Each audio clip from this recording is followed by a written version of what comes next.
주하. 여름이 안 끝나네요. 오늘도 너무 더워요. HK 이노엔입니다. 이 친구는 원숭이 두창 바이러스로 2년 전에 연봉으로 보면 요맘때 여러분들을 힘들게 했던 종목입니다. 그쵸? 당연히 공모주 땐 이렇게 좋았었고요. 원래 이 종목은 컨디션으로 유명해요. 옛날에 여러분들 술 먹고 컨디션 한 번씩 먹어봤죠? 그 컨디션과 관련된 종목이고요. 일봉을 보시면 예전에 원숭이 두창 초반에 나왔던 엠폭스 있죠. 그거 나왔을 때가 제가 알기로 이 차트였을 거예요. 여기 있지. 여기 있네. 요 보이죠? 요게 원숭이 두창 차트예요. 22년도에. 요렇게 해서 이렇게 헤쳐놓고 아래로 뺐단 말이에요. 그쵸? 그리고 들어올린 척하면서 아래로 더 뺐잖아요. 그 원숭이 두창 테마 보고 쫓아간 사람은 이 아래까지 빠져서 다 손절치고 나갔을 거예요. 그쵸? 그리고도 아래로 지금 한번 더 빠졌죠. 가장 저점이 어디예요? 여기죠. 그 다음부터 이렇게 들어올리는 추세가 나오고 있죠. 지금 어떻게 되고 있습니까? 역사적인 신고가를 향해서 가는 차트로 그려지고 있습니다. 그쵸? 바이오의 시대가 오고 나면 HK 이노엔이 결국 제 생각에는 이 고점을 뚫는 추세로 가게 되면 수많은 사람들이 열광하면서 살 때 그땐 이미 또 늦은 상황이 되겠죠. 그쵸? 지금 가격도 충분히 저는 매력적이라고 보는데 많은 사람들은 사지 않을 겁니다. 월봉을 보셔도 지금 과매수 상태로 온 거 보이시죠? 이제부터 기존의 고점을 뚫고 가는 형태로 나올 수 있기 때문에 HK 이노엔이 어떻게 올라갈지 저는 기대감이 큽니다. 개인적으로. 상당히 많은 수를 보유하면서 HK 이노엔을 가져왔기 때문에 잘 알고 있지만 저점일 때 사면 기가 막히게 좋아요. 항상 똑같은 얘기인데 여러분은 고점일 때 사고 싶죠. 근데 제 구독자한테 제가 항상 얘기했잖아요. 고점일 때 사지 마라. 저점일 때 내가 나만의 주관을 가지고 사겠다는 각오를 가져라 하고 얘기했습니다. 그쵸? HK 이노엔 지금 그림이 보이시나요? 이제부터 저는 시작이라고 보고 이 신고가 흐름을 얼마나 지속할지 모르겠습니다만 바이오 열풍은 꽤 오래 갈 거라고 생각합니다. 지금은 원숭이 두창이라는 그런 테마로 가고 있다고 하지만 본질은 얘는 어쨌든 간에 컨디션을 만들고 있는 회사였습니다. 그쵸? 그리고 바이오 기업이기도 하고요. 그래서 이 회사의 지금 이슈 거래를 보겠습니다. 자, 보시면 뉴스를 보시면 되겠죠? 뉴스에 뭐라고 나오는지 보시죠. 자, 신고가를 왜 가고 있고 테마가 어떤 식으로 형성되는지. 바이오가 비만 치료제와 더불어서 간다고 한다는 건 바이오에 전체적으로 수급이 몰린다는 얘기예요. 여러분들이 좋아하는 건 수급이죠. 이 수급이 몰린다는 얘기는 결국은 바이오에 돈이 모이고 있다는 겁니다. 그쵸? 여러분 여태까지 작년만 해도 2차 전지에 돈이 몰렸죠. 근데 2차 전지가 빠졌죠. 올해 초반에는 전력주에 또 돈이 몰렸죠. 화장품에도 몰렸죠. 이 돈들이 이제 빠르게 어디로 가는 걸까요? 네, 기다렸던 바이오에 가야 될 거고요. 그리고 기다렸던 게임주에 가야겠죠. 그쵸? 그래야지 뭔가 형평성에 맞지 않겠습니까? 바이오와 게임주가 오랫동안 못 갔다고 하면 결국 바이오주 중에서도 소외받았던 친구들이 가야 되는 게 정상적인 흐름 아니겠습니까? 그죠? 그럼 여기서 여러분들이 안심하고 들어가야 될 때 항상 봐야 되는 게 뭡니까? 재무 정보도 봐야죠. 그쵸? 막상 좋은 테마, 좋은 뉴스를 보고 갔는데 재무 상태가 개쓰레기면 못 들어가잖아요. 재무 정보도 보시죠. 자, 매출액 여러분이 걱정하지 않아도 매출액 여전히 더 높게 늘어났어요. 전체 총량이 늘어났고요. 그쵸? 영업이익은 고만고만하고 당기순이 고만고만하다지만 매출액이 늘어나면 결국 어떻게 됩니까? 가게를 할 때도 장사가 잘 되면 어떻게 돼요? 전체적인 매출액이 늘어나죠. 거기에 따라서 플러스 마이너스를 따지죠. 뭐 인건비, 전기세 뭐 이런 것들 따질 거 아니에요. 그쵸? 그리고 총 순수익이 얼마다 이런 걸 따지죠. 거기서 제일 중요한 게 뭔가요? 매출액이죠. 물론 22년에 비해서는 23년이 지금 적다고 나오겠습니다만 24년 12월이 또 어떻게 될지 모르고 25년 12월에 어떻게 될지 모르죠. 그러면서 이미 신고가를 가고 있다는 얘기는 뭐죠? 추측컨대 얘들 어닝 서프라이즈 나오지 않을까 하는 기대감이 있습니다. 그게 미리 움직이는 거라고 하면 결국 여러분들은 아씨 HK노행 살걸 이런 후회를 할 수 있다는 거죠. 얼마든지요. 하지만 주식에는 뭐죠? 100%는 없습니다. 100%가 없기 때문에 여러분들은 어떤 정보를 통해서 들어가면 늦은 거예요.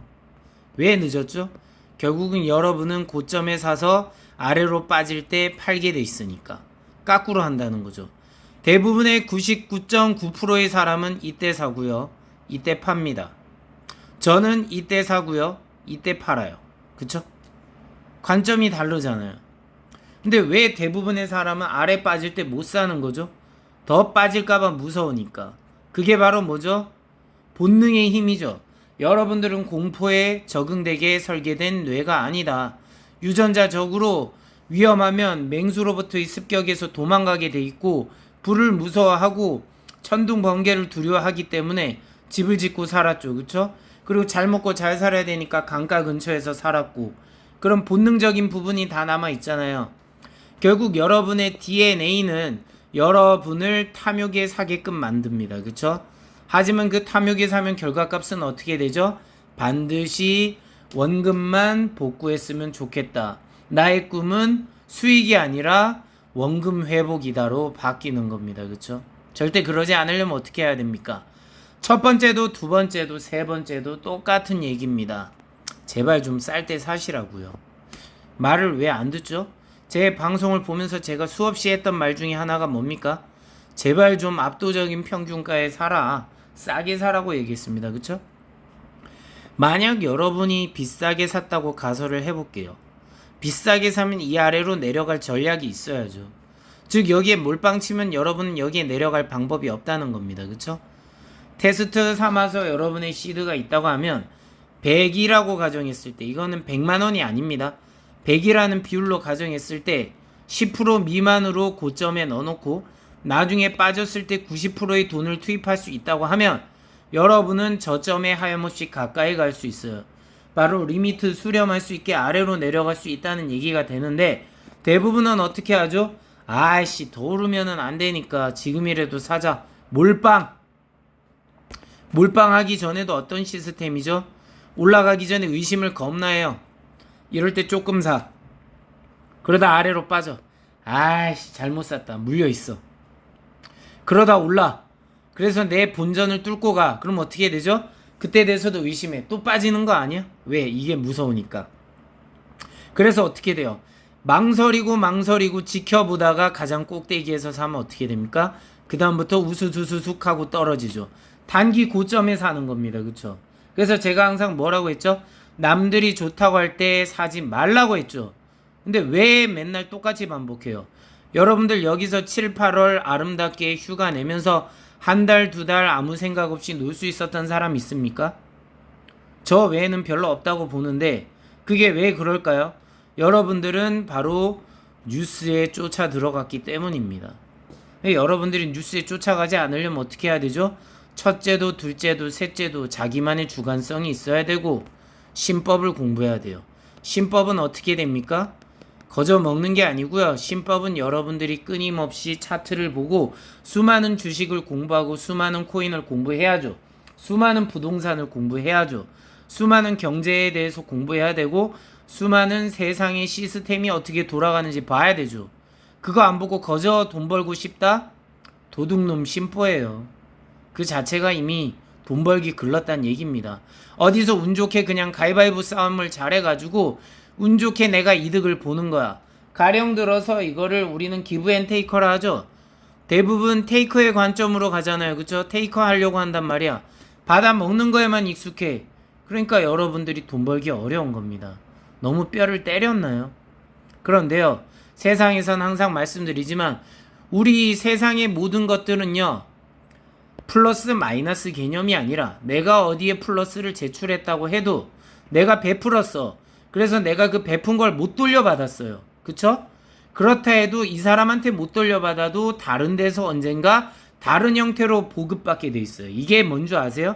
우리의 모든 에너지는 다 아주 작은 단위, 아톰이라고 하죠. 바로 우리는 핵으로 구성돼 있고 결국 우리 모두는 유기체로서 에너지 덩어리로서 보이지 않는 고리로 다 연결되어 있습니다. 그런데 아직도 수많은 자기계발 서적에선 기브 앤 테이커만 얘기하고 호구되지 말라고 하죠. 여러분, 행복한 호구가 되세요. 그리고 여러분은 베푼 다음에 그거를 잊어버리세요. 이거를 제가 최근에 자기계발 서적에서도 저도 봤었던 것 중에 하나지만 옛날부터 있던 건데 유인력이라고 해서 끌어당김의 법칙이라고 하죠. 이거를 법칙으로 얘기하면 자 편하게 주고 쿨하게 준 다음에 섹시하게 잊어버린다 해서 쿨펀 세게라고 합니다. 펀 쿨 세게라고도 하고요.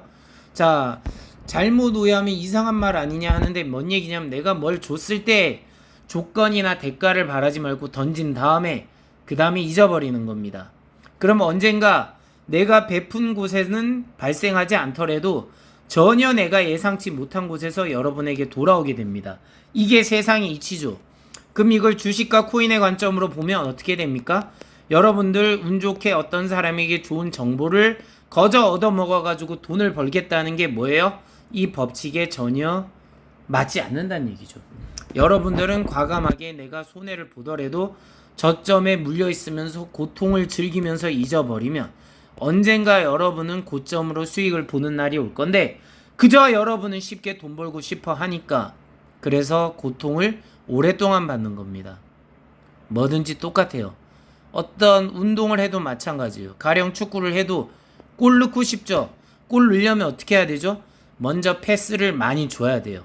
패스를 많이 주면 내가 생각지도 못한 사람이 나에게 패스를 주고 그 위치에서 내가 공을 갖지 않고 있었는데 내가 즉 주식을 보유하지 않았어. 고점에 사지 않았는데 나에게 매도 찬스가 좋게 온다 이겁니다. 그때 때리면 그게 골이에요. 이건 자연의 법칙입니다. 그래서 저는 무슨 엘리언트 파동이고 뭐고 그딴 거 다 필요 없고 이 모든 걸 뭐라고 얘기하죠? 자연의 법칙이라고 얘기하는 겁니다.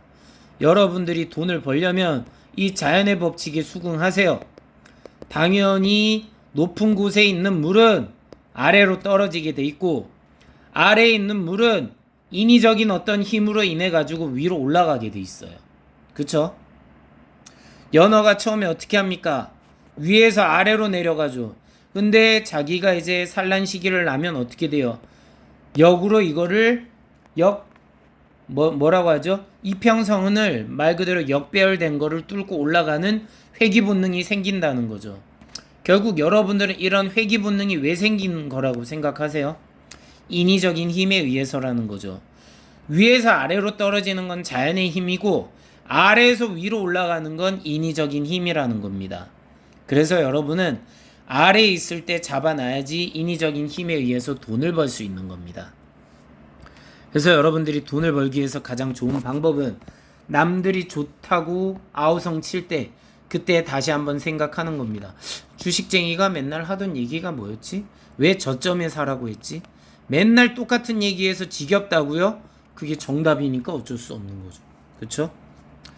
간만에 흥분을 했죠. 흥분을 해도 그 속에는 여러분에게 피가 되고 살이 될 거라는 확신에 있어서 제가 얘기하는 겁니다.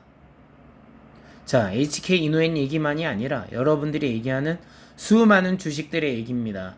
나중에 엔비디아하고 테슬라 때문에 힘들어하지 마시고 2차 전지 때문에 힘들어하지 마시고 알테오젠 때문에 힘들어하지 마시고 여러분들 지금도 새롭게 태동을 준비하는 종목을 저점에 매수하세요. 제 영상이 좋았다면 구독과 좋아요 알림 설정은 사랑이고 저에게 큰 힘이 됩니다. 그리고 제가 영상을 만드는데 큰 동기부여가 됩니다. 시청해 주셔서 감사합니다. 주밤 지금 주 낮이네요. 주낮